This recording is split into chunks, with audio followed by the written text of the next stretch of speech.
Good morning, everyone. How are you? Morning. Have you guys met anyone new today?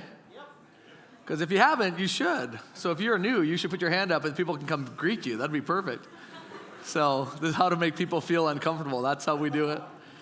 So I have a couple of announcements for you, and then we'll get rolling here in the service or on the message. I'm surprised that there's even people here, because usually people take off on long weekends and go and enjoy. I don't know what people do in February for long weekend, but I know that there's a group from the church that is out in BC somewhere snowboarding and skiing, which is pretty cool. So I'm thinking next year we should plan a church trip to BC. Yeah? Oh, yeah? Okay. Yeah, I think that would be wonderful. There's also a group that is finishing up winter camping today. They slept in Quincy's. How many of you have slept in a Quincy? Yeah, it's not that great, actually. It's way overrated. Yeah, seriously, it's overrated. It's not as cold as being in frozen water, but I wouldn't call it warm. But anyway, so there's a group that's out there, a few down in the States and visiting people. But whatever the case, really glad that you're here and you're coming to spend some time with us today. Here's my couple of announcements. In 2 weeks, on the 5th, we have a special guest that is coming to speak at the church, which we have not had that happen in a very long time. It's not something we regularly do. All the info that I'm going to give you for the 5th is that the guy who's coming, his name is Caleb. Caleb is a instrument builder. So he makes instruments. That's what he does for a living. So he's like woodworking Walt, except does it for a living. And the only part of the story I can say is he had a dream. And in his dream, God showed him an instrument that he wanted him to build, something like he has never, ever seen in his life.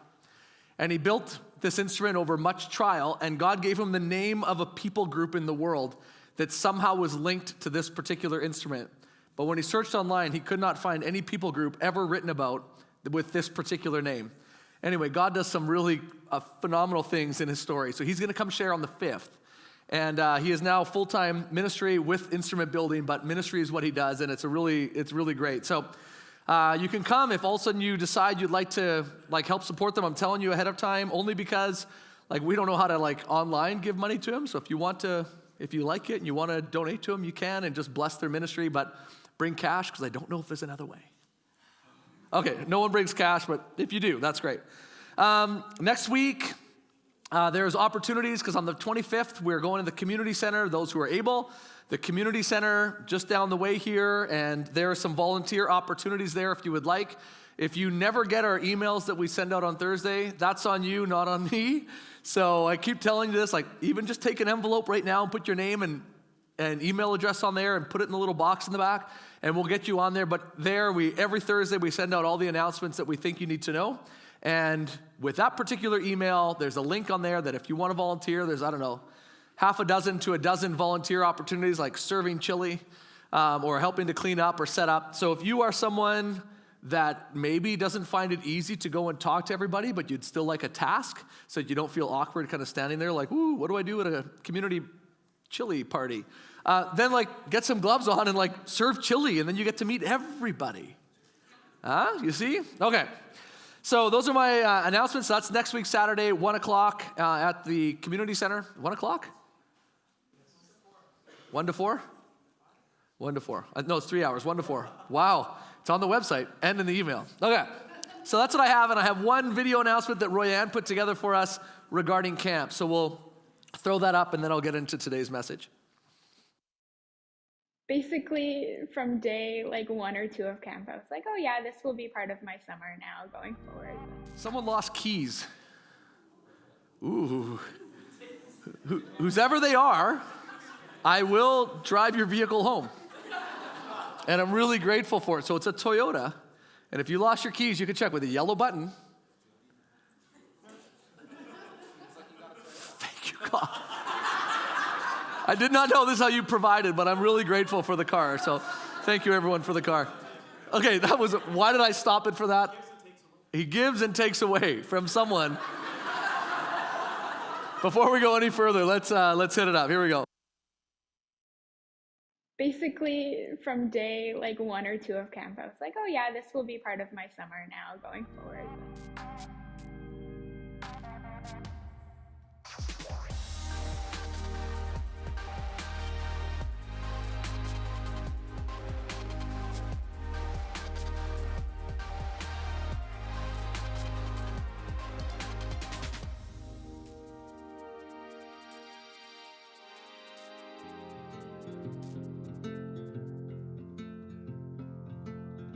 I guess what is pretty unique about our camp here at Anchor Point is that we get to be with, especially if you're a youth leader, we get to be with the kids that we either see in church or that we see at youth every week. And this is said so often, but it's so valuable that we get to see those kids all year round, and then we get to spend a week with them at camp. So it's really cool, like seeing the kids that knew each other from youth and being all excited to like really spend a week together. And I feel like it helps those kids that are maybe a bit more shy and maybe like apprehensive of going to camp. We're small enough that we can actually have conversation with everyone, and that we can still connect and keep up those relationships, and not just go through all of camp and then fall back and start from the beginning, but to actually keep going from where we ended up after camp. When you go to youth, there's that like consecutive every week, but there's always space. With camp, the consecutive days grouped together, it changes a bit of your relationship, and it would for sure grow it. Yeah, it was really cool just watching these like relationships grow in the span of a week that I feel like outside of camp would take far longer than that. It just has a way of like accelerating friendships to like a deep level too, not just like surface level friendships. So.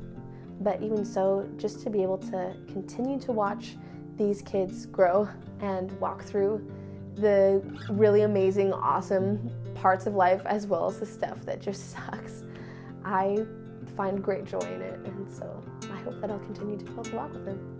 Building those relationships between the kids and the counselors, and just like, that bond and sense of like trust where they can be more vulnerability. I feel like those like evening night games kind of like really help. Something about just like getting completely covered in mud and being able to run after and scare children, like I think it fulfills something as a leader. Having the ability to have fun and encourage, but also just send a little bit of the fear of God into their eyes. Out of love. I really like doing both like the leading and doing activities, because you got to get to know the kids outside of just your cabin as well too. Well, even if it's an hour and you're just canoeing together, you have that connection and you develop that bond. Because you have the opportunity to show them what an adult of Christ looks like, and that we can kind of be fun. Like, I would like to believe that I can be fun. As part of camp, we had big brother, big sister times that we do our morning devotions with, and then also do some kind of activity in the evening with them. They impacted me almost more, I think, because of just how open they were and responsive to like hearing God and what He was saying, and just like being really open with where they were at. When you teach the Bible, it totally grows your faith in Christ and the way that you read and perspective, because often when you're teaching somebody else, they're going to have a slightly different perspective than you, and that the Lord will use to teach you something that you might not have seen on your own.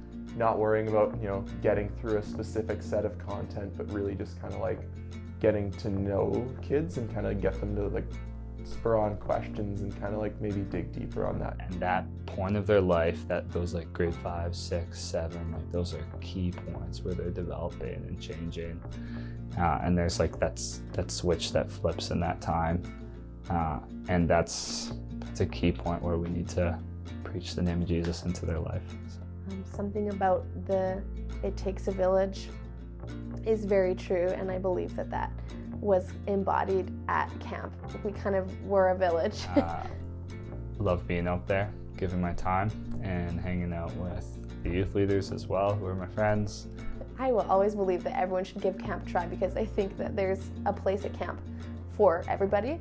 Gives adults a reason to act like kids for a week. Even if you're a little bit nervous, or maybe you had a bad experience, that's totally possible too. There are a lot of ways that you can help and volunteer. If you're on the fence, that's fine. You don't have to commit to the whole summer. But give like one camp a try. It's like 5 days. And even just to start off from a smaller position where you kind of get to observe and get the feel of camp, because it's so small and still very intimate. there is still room for movement within the summer. It's not like you have to plan 4 months in advance and stick to exactly what you said you were going to do.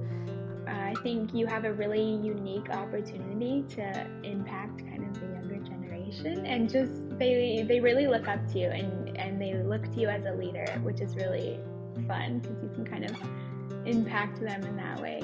Yeah, come to camp.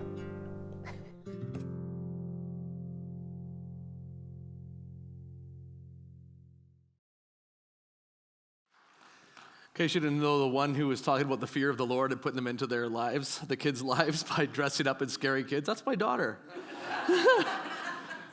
She doesn't fall that far away from the tree, so that's good. And she's winter camping. She's hanging out in Quincy's, I guess. So whatever, I hope they make it.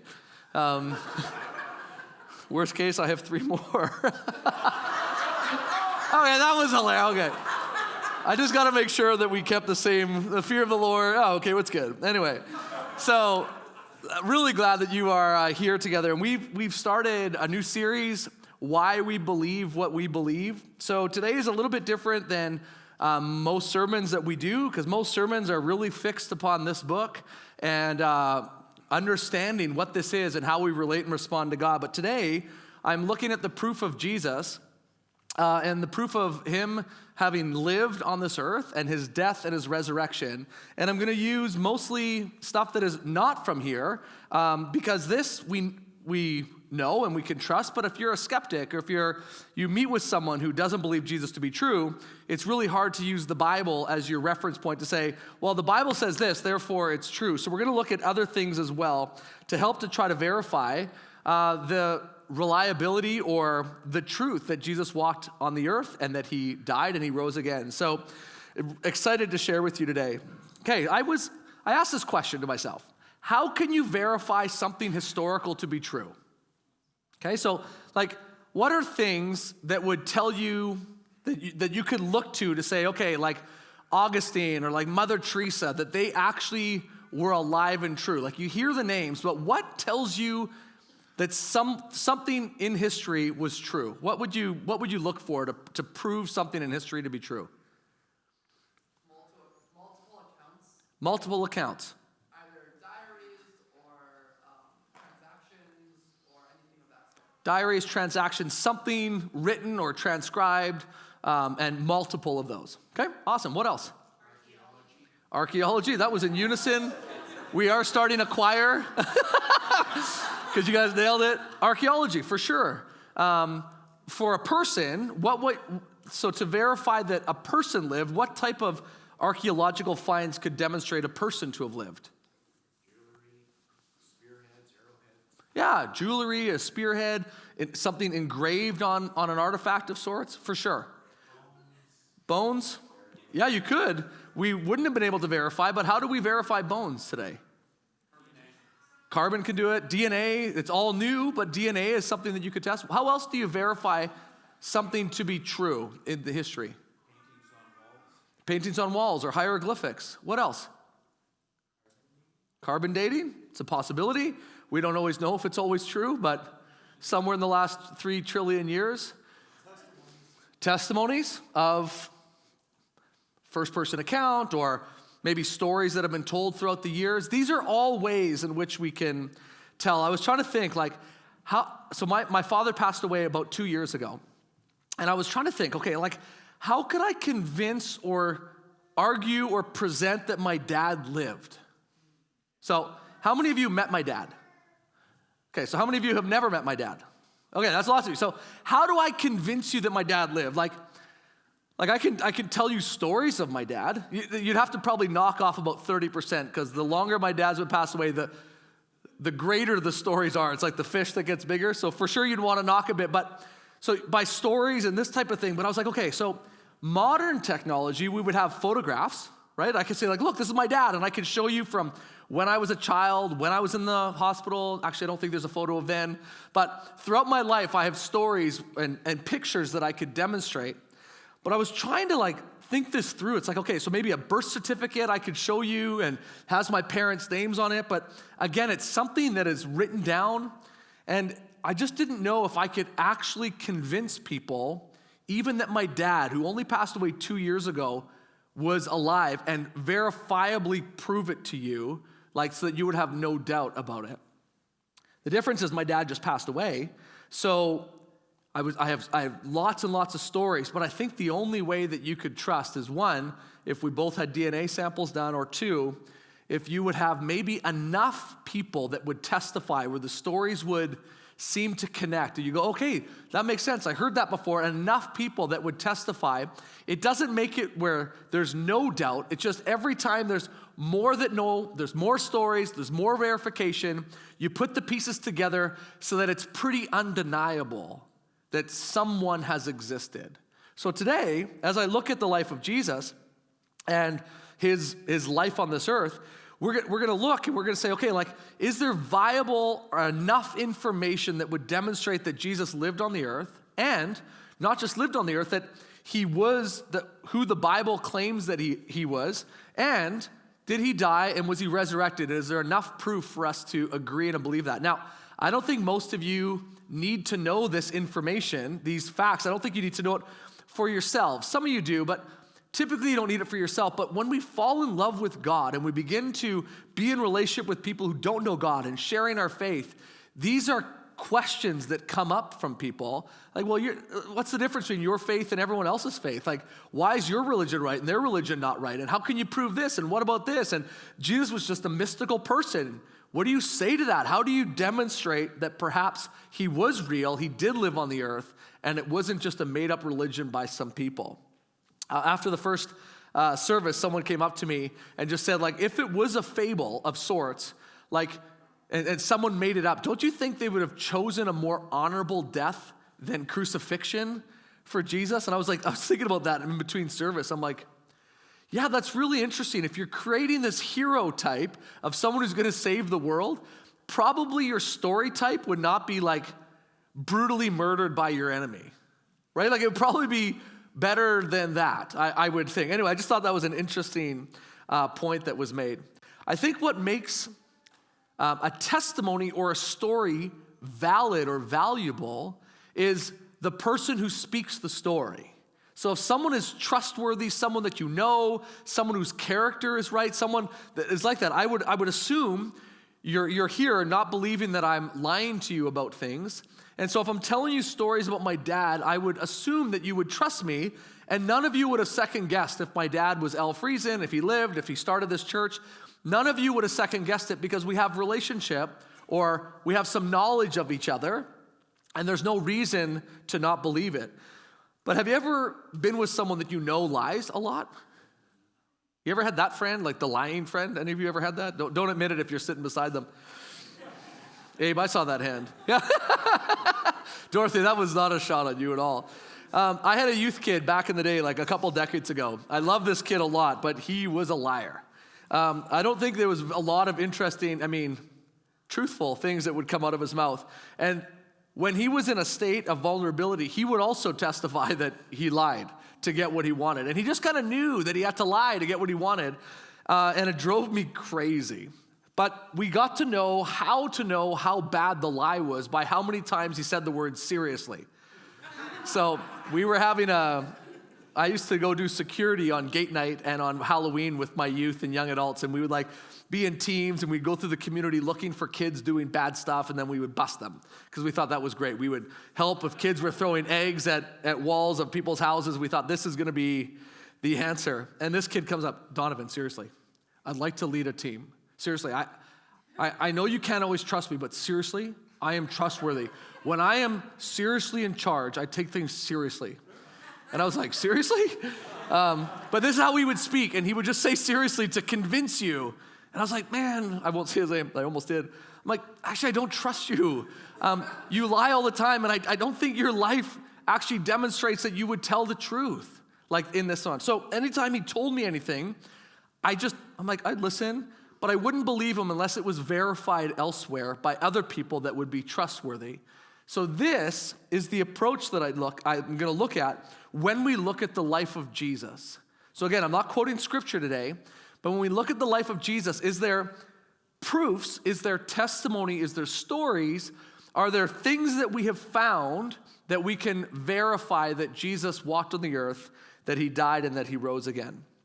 So let me look at a couple of these things today. First, I am not the one who did the research on these things.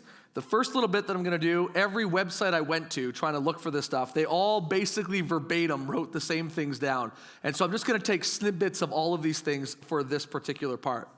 So first I'm going to look at Christian non-biblical texts that are about Jesus. Okay, so they're Christians, church leaders that did not get their letters put into the canon. These are some of the things that they wrote about. So there's Clement. He was a first century leader of the church at Rome. He wrote a letter to the church in Corinth. And in this letter, this is just one of the people, I'm just going to go quickly through, but he wrote about the teachings of Jesus, he wrote about his death, and he wrote about his resurrection. He's one of the people, Christian, non-biblical, that wrote about these things that we want to do. So you're like, okay, that's one person, and he was a Christian. So if you're going to follow a cult, and the cult is about Jesus, and you're one of the members and leaders of the cult, you probably should stick to the script and be like, he lived, he died, he rose. Right? So it doesn't give proof, I'm just demonstrating a little bit here. Ignatius of Antioch, he wrote a letter in about AD 110, claims that Jesus was crucified under the hand of Pontius Pilate and Herod the Tetrarch, and that he, quote, suffered all these things for us, and he suffered them really, and not in appearance only, even as also he truly rose again. So again, you're like, okay, we know Pontius Pilate, we understand these people, Herod, who were a part of it. Another quote. Polycarp, you've heard of Polycarp, many of you probably. Polycarp was in there. He wrote a letter to the Philippians in AD 110 to 140, somewhere in there. He affirmed that Jesus lived, that he died, and that he was directly discipled by the apostles of Jesus. And so he's like as close to first generation contact to Jesus as possible.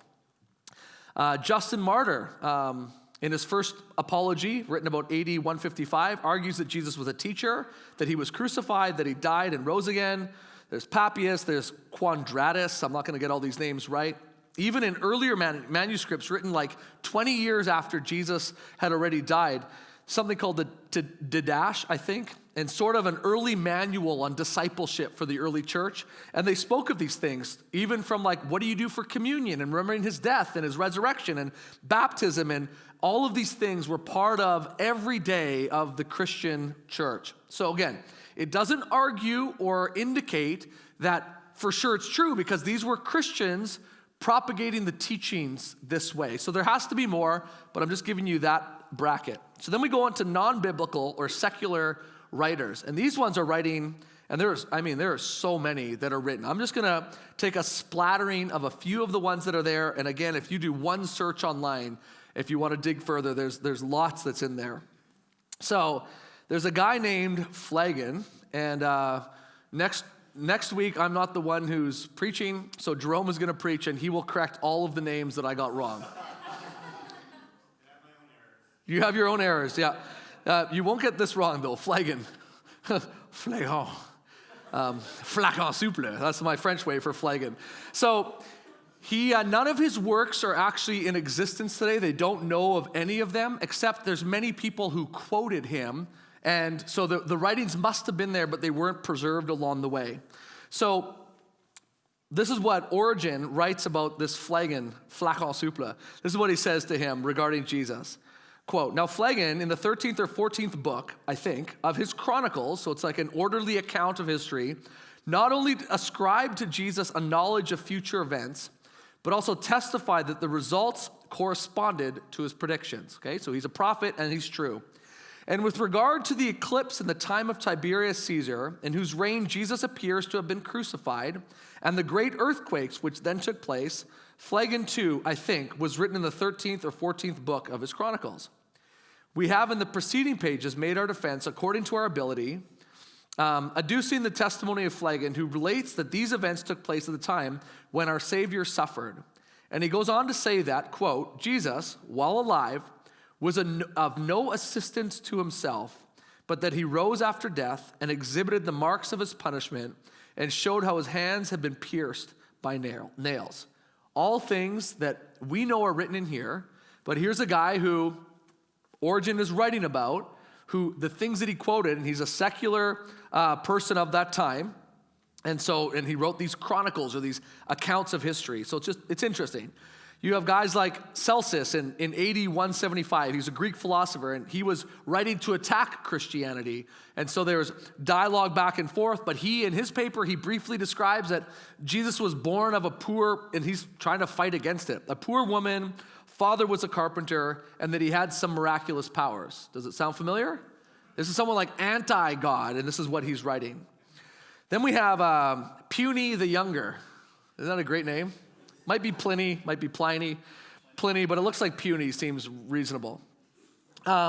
He was a Roman governor in Bithynia, and you can read about Bithynia in the Bible, who wrote to the Emperor Trajan and asked for advice on how to deal with these Christians that he was prosecuting. And so this is what is described in his letters that he's writing to Trajan, who is an emperor. Others whose names were given me by an informer first said that they were Christians and afterwards denied it, declaring that they had been, but were so no longer. Some of them having recanted many years before, and more than one so long as 20 years back. Okay, so they were followers and they recanted. And these are people that he's prosecuting. So what do I do with these people that were believers and now they recanted of it? So this is just the context. They all worshiped your image and the statutes of the deities and cursed the name of Christ. Okay, so these were Christians that he's prosecuting, and this is what they're doing. They're cursing the name of Christ. But they declared that the sum of their guilt or their error only amounted to this. So this is what they're accused of, or what they're professing. That on a stated day, so again, these were Christians, are no longer what they testify of what happened. That on a stated day, they had been accustomed to meet before daybreak and to recite a hymn among themselves to Christ as though he were a god. And that so far from binding themselves by oath to commit any crime, their oath was to abstain from theft, robbery, adultery, and from breach of faith, and not to deny trust money placed in their keeping when called upon to deliver it. Okay, so it's like, oh, what is it? These are people that are no longer trying to testify of Christ. They are trying to get out of being prosecuted and perhaps tortured or whatever that would be. And it's just interesting the things that they say about the character of these people that are followers of Jesus. Pliny's letter, or Pliny, reveals that Christ was a real historical figure whose name the Roman magistrates were attempting to get Christians to curse.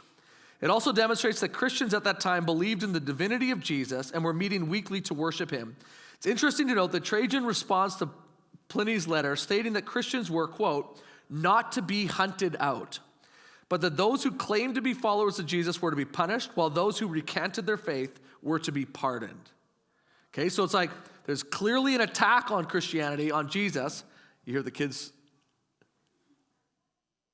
If only they knew that we can hear them. But it's just really, really fascinating. This is what was written that way. We have Josephus. This is one of the more famous historians that people would have heard about, and we've spoken about him many times. He's interesting because he's a Jewish Roman historian. So he has the perspective of the Jews and understanding the law that way, but he was also Roman. And at this time, there was a historian that was Roman, a wise man who was called Jesus. His conduct was good, and he was known to be virtuous. And many people from among the Jews and the other nations became his disciples. Pilate condemned him to be crucified and to die, but those who become his disciples did not abandon his discipleship.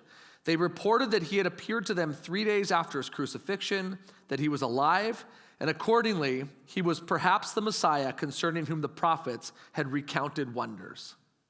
So again, secular historian, and this is what he says. And finally, Tacitus, AD 116, he was a Roman historian, and he had two works that he did. It was the Histories and then the Annals, in which was written around and through the time of Christ, 14 to 68, somewhere in that ballpark. And Tacitus, he writes about suspicions he had of Nero to be responsible for the great fire of Rome that was there, and how Nero deflected the blame. So he wasn't really a fan necessarily of Nero. He was trying to be a true historian of what he could see and perceive. So again, Nero was wicked. He's the guy who had like Christians on stakes burning in his garden to light the pathway. Like that's pretty bad, right? So if you're coming to confess your sin today and it's like not that bad, we should all be okay. Consequently, quote, this is what it says. Consequently, to get rid of the report, Nero fastened the guilt and inflicted the most exquisite tortures on a class hated for their abominations, called Christians by the populace. So who is he blaming? Christians, right? So he was like going to put all of this, and he tortured them according to what was believed here by Tacitus. He did this because he was trying to pass the blame that it wasn't on him. Christus, from whom the name had its origin, suffered the extreme penalty during the reign of Tiberius at the hand of one of our procurators, Pontius Pilate, and a most mischievous superstition, thus checked for the moment, again broke out not only in Judea, the first source of the evil, but even in Rome, where all things hideous and shameful from every part of the world find their center and become popular. So it's interesting. It's like in Rome, all the wickedness is there, all the evils of the world, and Jesus comes, and even in this place, it's like Jesus and his work is spreading, even in this place that is the most vile of places, is how he is writing. So we have some written documentation, we have fragments, we have letters that were written, we have people who are quoting other people, we have biblical and Christian and non-Christian writers, all putting it together. And if we didn't have the Bible and we only had what we know to have been written about Jesus from people that are not canonized or written in here, this is what we would know about Jesus. Tell me if this lines up with the Bible. He was reported to have been born of a poor virgin and that his father was a carpenter. True or false? True. He was poor, mother was poor, virgin, father was a carpenter. He was a teacher and his disciples passed on his teachings to others. True, he did. He prophesied and performed miracles. He was known for his wisdom and his virtuous life. He claimed to be God. He was crucified by Pontius Pilate during the reign of Tiberius Caesar in Judea. There was an earthquake and there was darkness that accompanied his death. His followers reported that he had risen from the dead, appeared to them, and showed them the wounds in his hands. Yes, he did. His followers worshiped him as God. And belief in Jesus caused disturbances with the Jews, which led to Claudius's decree for the Jews to leave Rome. All of these things are written in here, non-biblical texts that link together. And if I was to tell you history of my dad, and you had as many proofs from as many people that were trusted to write about my dad, you would go without a doubt. If we had it about Mother Teresa, about anyone else, there's very little doubt. In fact, they've never found one document that I could research, not one document where in the early church there was anyone who was trying to dissuade or convince or prove that Jesus didn't walk on the earth. That wasn't a problem. It was unanimous among the people, at least as far as we can tell from the things that we've found, by letters and writings, etc.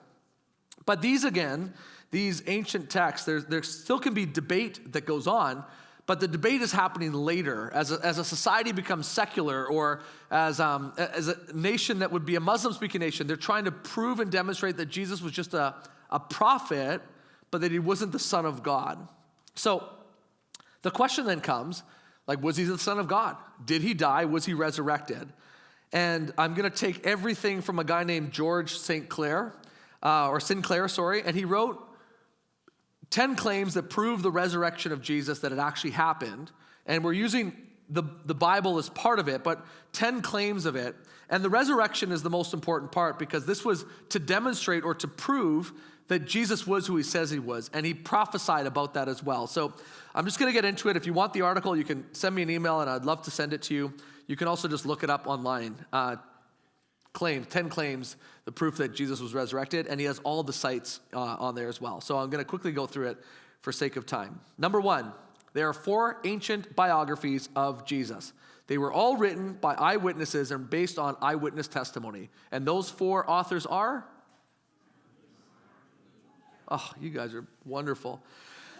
They were written, they were circulated, other eyewitnesses read them and observed them. So if like someone was reading them who also was an eyewitness and they said, oh, this isn't making sense, like there would have been lots of controversy, but there wasn't controversy. It was accepted by the other eyewitnesses that it was true or that it was understood to be true. Number 2, pagan and Jewish writers that we just looked at, they report Christians believe that Jesus rose from the dead. So again, we just read a bunch of them, so I won't here now. Number 3, many of the principal eyewitnesses to the resurrection of Jesus died because of their claim that Jesus was resurrected. Okay, this is profound because their lives would probably have been spared, as we read at least by the one account, if they had just recanted. But they didn't recant, and they kept going. And these people, like, there's many people who will die for a cause, but to die for facts that are true, that's different as well. They went to their grave, rather than to say that the facts were false, they went to their grave, and they were willing to die. And what were the facts that they were arguing? His crucifixion and his resurrection. And the disciples, they all ended up, other than John, although he was in prison, they all ended up dying pretty brutal deaths. Number 4, the eyewitness story told by John himself. This is one that is really important to critics because John's story, like the other eyewitnesses, is meant to be understood, or people say it's meant to be understood as like symbol and metaphor. But like, okay, so John wrote how many books in the New Testament? 2 different Johns. So this John wrote 2. The Gospel of John and the very last book. Oh, you guys are great. Revelation. He wrote these 2. And so when critics are like, no, he was probably writing his story about like Jesus, this guy, but it's like probably using symbolism. He knew how to write symbolically and metaphorically because you read Revelation, and this is how the book of Revelation, there's lots of pieces he's trying to understand using analogies and examples that are very different from how he wrote the book of John in the first account. And so scholars look at this, biblical scholars like, no, it's not a good argument that way. So when John is talking about being, or how he is an important witness of what was going on with the death and resurrection of Jesus, he wasn't trying to use like allegory or example. He was giving a true testimony of what he saw, and it lines up with the other authors as well. Number 5, the historical evidence shows that the grave was empty, and the grave clothes were neatly left behind. The stone enclosing the tomb was rolled away. The body of Jesus was never found. The grave had been guarded by Roman soldiers, and no one ever claimed to have stolen the body. So the presence of the grave clothes are significant because it was the spices that were attached to the clothes that were of value. The body wasn't of value. So if you're going to steal the body, you would have taken everything, got out of there as quick as you could, then taken the clothes off, right? And then you would have taken the fragrance or the pieces that would have been there. And rather, this fits in very well. And it's interesting that they even, like the Roman soldiers, make sure someone guards it because the disciples will probably want to steal it. And so they put everything in place, and it's just another historical example. Number 6, there are 11 recorded times that Jesus appeared to people after he was resurrected, not including the times that Paul writes about. And these appearances that he had, they weren't just locked into like a group of people in a dimly lit room late at night, and it was like an angel sort of showed up and had a moment in the corner. No. It was like so much more than that. So he was shown to men, to women, to individuals, to couples, to groups, and at least one crowd. And the appearances were inside and they were outside. It wasn't just one or the other. It was in different locations at different times of the day. He was physically touched, audibly heard, visually seen, and he ate food in the presence of his witnesses. None of these witnesses believed that Jesus would rise from the dead before he did. When he died, they thought it was the end. We have story that they were going back to their jobs to work. But then what happened is when Jesus resurrected, now they give their lives, the rest of their lives, to demonstrate and prove it. It wasn't like they had this story, this fable to tell. They didn't know. Even though Jesus prophesied, they did not understand it. He was the same Jesus that died on the cross because they knew him, right? And it's like their hearts, remember on the road, it was like, and when Jesus comes in his resurrected body, it's like our hearts burned within us. Like they knew this one. Number 7, in the place where Jesus died and was buried, there was an explosion of the Christian faith or the Christian movement. It was like an explosion in that time. It was centered around this claim that the grave was empty and that Jesus had truly risen. Surely there would have been people that would, if it was not true, they would have been able to demonstrate and prove it, bring the body out, anything that would have been there. But the growth happened in face of hostility, of opposition, chaos that was there, persecution from civil and religious leaders. So there was lots of room that way. Number 8, the death and resurrection of Jesus wasn't a random event. It didn't just spontaneously happen. Jesus predicted it. He predicted that he would be crucified, be buried, and rise from the dead. His prediction that he would die from crucifixion is also really significant because it's not something he could control. And who were the only people doing crucifixions at that time? The Romans. And so they had to, it was this weird thing. It was like the Roman authorities only were the ones that were doing crucifixions. How do you predict that to your followers, then convince the Roman authorities in which to end on this day? Already the Roman authorities were like, whatever you do, don't kill him on this day. And what day did they kill him? On that day. It's like, what? So he prophesied that his crucifixion, his resurrection on the third day would be a sign that vindicated who he was, what he taught, and what he would accomplish with his death and resurrection. 9, the death and resurrection of Jesus also took place in the context of centuries of prophecy that such a Messiah would come from God and that he would die and he would rise.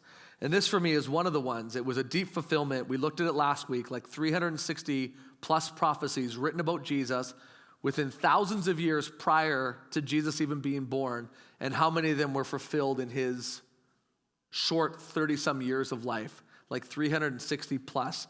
So it's not just prophesied by him and him convincing, it was prophesied long ago, and you can see the hand of God, and we have these texts available today. There's lots more. The last one is this. The death and resurrection of Jesus takes place in the context of an overarching story that has deep and powerful insights into the human condition.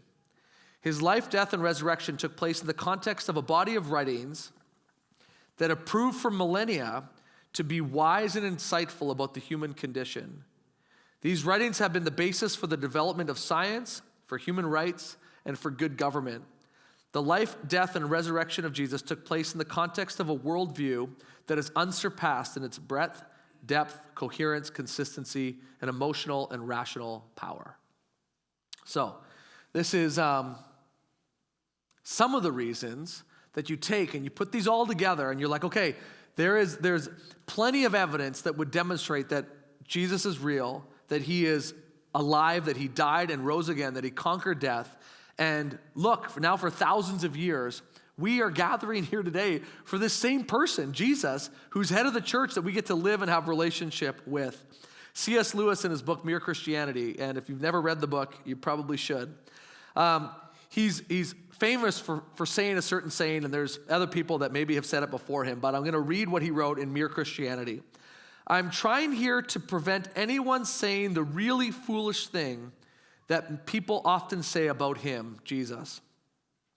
I'm ready to accept Jesus as a great moral teacher, but I don't accept his claim to be God. Okay? So he's calling them foolish. That is the one thing we must not say. A man who was merely a man and said the sort of things Jesus said would not be a great moral teacher. He would either be a lunatic on the level with the man who says he is a poached egg, or else he would be the devil of hell. You must make your choice. Either this man was and is the Son of God, or he's a madman or something worse.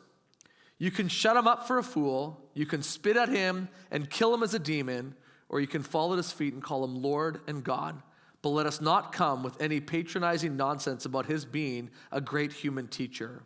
He has not left that open to us. He did not intend to. Now, it seems to me obvious that he was neither a lunatic nor a fiend, and consequently, however strange or terrifying or unlikely it may seem, I have to accept the view that he was and is God.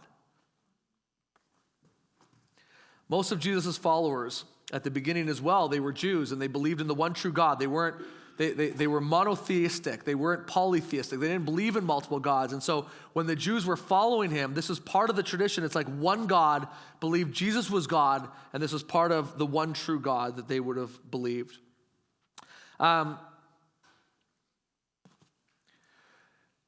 How many of you remember President Nixon and the Watergate scandal? Chuck Colson was known as the hatchet man, and he was a very powerful man, and he was part of one of America's largest scandals. You can look at it. Chuck Colson, he went into prison, and in that time he was reformed, and he said something really interesting to a reporter when a reporter asked, because he gave his life to follow God when he was in prison. The reporter asked him, like, how do we know you've changed and you're not just like good behavior, or you come out like, I'm a Christian now because of good behavior and you want people to trust you? He goes, oh no, don't trust me now. Look at my life in 10 years and then trust me then. Like, what is his life going to amount to in 10 years? And this is what he wrote about the resurrection of Jesus, which I think is really profound, also very popular. I know the resurrection is a fact, and Watergate proved it to me. How? Because 12 men testified they had seen Jesus raised from the dead. Then they proclaimed that truth for 40 years, never once denying it. Every one of them was beaten, tortured, stoned, and put in prison. They would not have endured that if it weren't true. Watergate embroiled 12 of the most powerful men in the world, and they couldn't keep a lie for 3 weeks. You're telling me 12 apostles could keep a lie for 40 years? Absolutely impossible. I just think that's a really interesting perspective. To me, Jesus is by far my best friend. Transforms the inside. He's not just some deity far off that you can't really have a relationship with. He's one that wants to speak to you and speaks to me every single day. I've given and committed my entire life to this one cause, to help people know the King, the one who is part of a different kingdom, the one who created the whole world. There's no doubt in my mind that Jesus is the answer for our nation and for this world. There's not a doubt in my mind. It's not politics and government. COVID demonstrated that perhaps. Schools and education, all good. Government, all good. But that is not the answer. The church, through the life of Jesus being the body of Christ, this is the answer. Because there's things that the Christians who are transformed by Christ that we live by. There's these non-negotiable values in the Christian faith. And when Christ lives in you by his Spirit, it's like we cannot not be these things. Like, we are to care for the poor and the vulnerable. This is who we are. We're to be generous with our time and our money. We're to go above and beyond ourselves. We put others' needs ahead of our own. We don't show favoritism. It's love that doesn't expect a return. It's true and honest transformation that is necessary no matter what the cost would be. It is something that we'd be willing to die for, this thing called love that we have.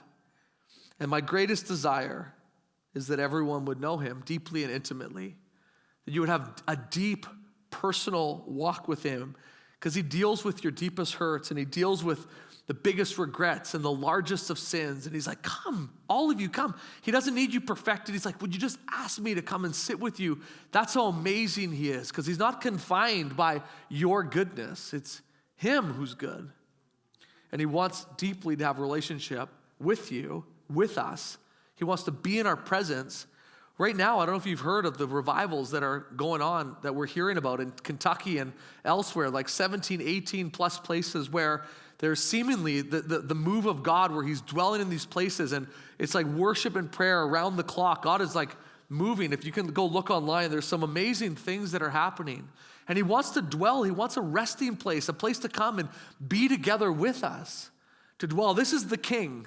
He's proven historically by biblical and non-biblical writers. He demonstrated that he died and rose again. His teachings are fantastically true, and the Word of God is trustworthy, and it's alive, and it's real, and he wants to walk in relationship, and he is the hope of the world. This is the gospel to go forth. There is no other answer. He is the one that can change how we live and why we live and what we live for, what our purpose is and where we move from here. He's the one that can convince people to go in the far recesses of the world to bring the gospel when no one else will, because by his Spirit, he can lead us to do so. He's a king, and he's proven to be alive and well, and there's so much to look at that how do we even begin to look and say it's not true? I know you don't, but how can people not? But what they need to see is Christ in us. This means a real relationship with him and people who love him with their whole lives. And this is the hope of the world. This is why we're doing the community event on the 25th, to be Christ, to come and have the Spirit of Christ in us, that we get to go love a community because we so badly want to see her saved and changed. We want to know him. This is how your life has changed. How many of you have had like an encounter with God where in one moment of one day, he like changed you? Like something happened in one moment. It was like supernatural. Have any of you had like a supernatural in one moment of one day? Like it's undeniable. It is just him. This is Jesus. He is the answer. There's no other. This is it. He has the power. We're going to sing about it right away.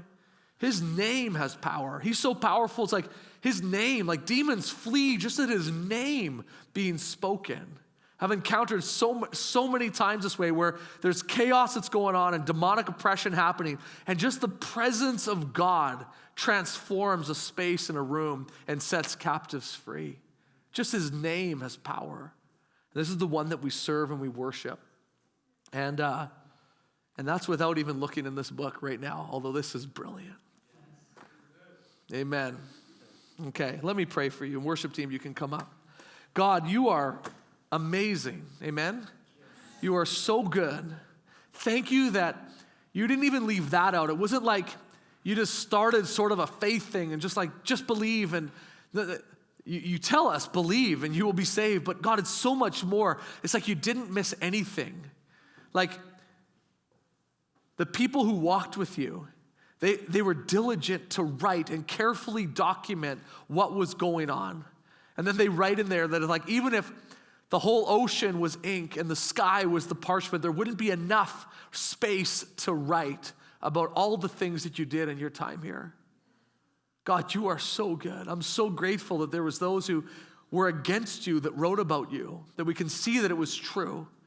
Thank you that you put all the pieces in place, or they happened to be, even at your resurrection, where they had guards and everyone there, and there's no testimony that you did not rise from the dead. And then you met hundreds of people. Thank you, God, for that. Thank you that there can be very little doubt. And God, anyone who's searching for what's true, they can easily see that you are the Son of God. Thank you. God, would you put such a hunger in our hearts and our minds that we would seek you with our whole heart? God, that we would seek first your kingdom. God, would we grow in the power and strength of your Spirit? Would you come upon this church, God, with power? Holy Spirit, would you come and live in us? Jesus, that when we walk out of here, that anyone we talk to or that we meet, they would encounter you, God. They would meet the Creator. They would meet you, the King. They would meet this King of a kingdom, Jesus. That they would meet you, God. You are the hope of our country. You're the hope of our city, of this community, God. You're the hope for the conflict. You're the hope for the pain. You're the hope, God, for circumstances that are out of our control. You're the hope for sin in our lives, for redemption, for broken marriages and families. You're the hope for sin. You're the hope for all of it. And for God, we praise you and we thank you and we adore you. Thank you, God, so much. Thank you for this time that we have together here today. And all God's people said, amen. Amen.